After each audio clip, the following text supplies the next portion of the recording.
اور جب ان کے پاس اللہ کی طرف سے پیغمبر آخر الزمان صلی اللہ علیہ وآلہ وسلم آئے اور وہ ان کی آسمانی کتاب کی تصدیق بھی کرتے ہیں، تو جن لوگوں کو کتاب دی گئی تھی ان میں سے ایک جماعت نے اللہ کی کتاب کو پیٹ پیچھے پھینک دیا، گویا وہ جانتے ہی نہیں، اور ان چیزوں کے پیچھے لگ گئے جو سلیمان کے عہد سلطنت میں شیاطین پڑھا کرتے تھے۔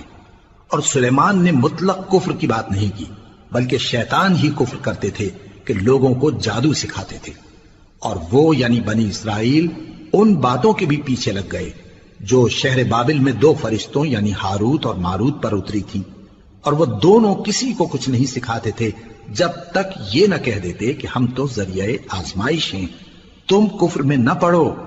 غرض لوگ ان سے وہ چیز سیکھتے جس سے میاں بیوی میں جدائی ڈال دیں، اور اللہ کے حکم کے سوا وہ اس چیز سے کسی کا کچھ بھی نہیں بگاڑ سکتے تھے، اور کچھ ایسے منتر سیکھتے جو ان کو نقصان ہی پہنچاتے اور فائدہ کچھ نہ دیتے، اور وہ جانتے تھے کہ جو شخص ایسی چیزوں یعنی سحر اور منتر وغیرہ کا خریدار ہوگا اس کا آخرت میں کچھ حصہ نہیں، اور جس چیز کے عوض انہوں نے اپنی جانوں کو بیچ ڈالا وہ بری تھی، کیا اچھا ہوتا جو وہ اس بات کو جانتے، اور اگر وہ ایمان لاتے اور پرہیزگاری کرتے تو اللہ کے ہاں سے بہت اچھا صلہ ملتا، کیا اچھا ہوتا جو وہ اس سے واقف ہوتے۔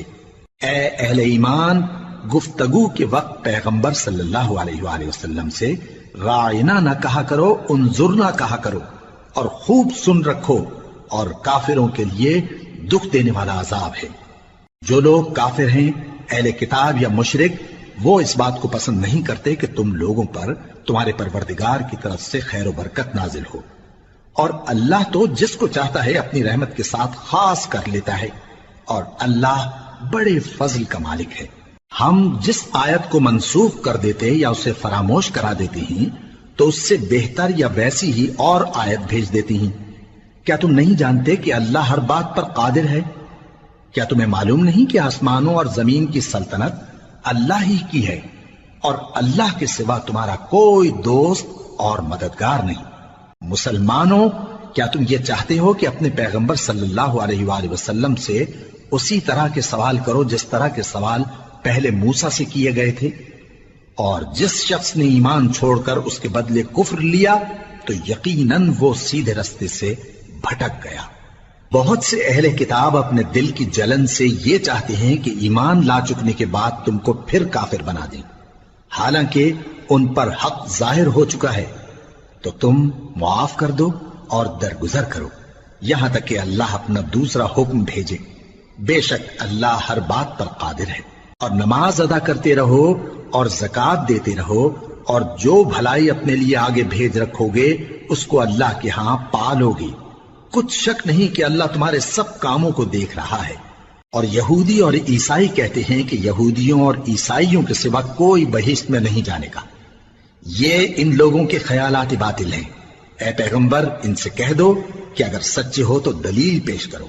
ہاں کیوں نہیں، جو شخص اللہ کے آگے گردن جھکا دے یعنی ایمان لے آئے اور وہ نیکوکار بھی ہو تو اس کا صلہ اس کے پروردگار کے پاس ہے، اور ایسے لوگوں کو قیامت کے دن نہ کسی طرح کا خوف ہوگا اور نہ وہ غمناک ہوں گے۔ اور یہودی کہتے ہیں کہ عیسائی رستے پر نہیں، اور عیسائی کہتے ہیں کہ یہودی رستے پر نہیں، حالانکہ وہ کتاب الہی پڑھتے ہیں۔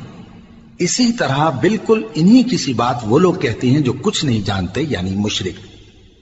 تو جس بات میں یہ لوگ اختلاف کر رہے ہیں اللہ قیامت کے دن اس کا ان میں فیصلہ کر دے گا۔ اور اس سے بڑھ کر ظالم کون جو اللہ کی مسجدوں میں اللہ کے نام کا ذکر کیے جانے کو منع کرے اور ان کی ویرانی کے لیے کوشش کرے۔ ان لوگوں کو کچھ حق نہیں کہ ان مسجدوں میں داخل ہوں مگر ڈرتے ہوئے۔